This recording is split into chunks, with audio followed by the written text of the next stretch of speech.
উত্তরায় milestone school and কলেজের বিমান বিধ্বস্তে বহু হতাহতের ঘটনায় পুরো দেশ জুড়ে এখন বিরাজ করছে শোকের ছায়া। এখন পর্যন্ত এই ঘটনায় ৩১ জনের মৃত্যু হয়েছে, যার মধ্যে বেশিরভাগই শিশু। তাই তো এই মর্মান্তিক ঘটনার ছাপ থাকলো বাংলাদেশ পাকিস্তানের দ্বিতীয় টি-20 ম্যাচে। খেলোয়াড়, ম্যাচ অফিসিয়াল, দর্শক কিংবা গণমাধ্যম কর্মীরা সবাই দাঁড়িয়ে ১ মিনিট নীরবতা পালন করেন।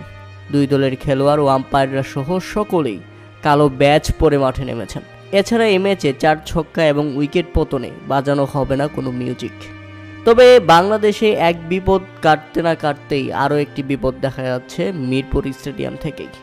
রাজধানীর মিরপুর শেওড়াপাড়ার শামীম সরণিতে একটি ভবনে আগুন লাগার ঘটনা ঘটেছে। ধোঁয়া দৃশ্যমান মিরপুর স্টেডিয়াম থেকেই। সবার কাছে দোয়া প্রার্থী। শামীম সরণিতে এই অগ্নিকাণ্ডের সূত্রপাত হয়।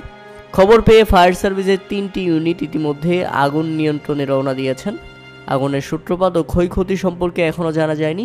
ফায়ার সার্ভিসের কর্মীরা আগুন নিয়ন্ত্রণের পর এই বিষয়ে তথ্য জানানো সম্ভব হবে।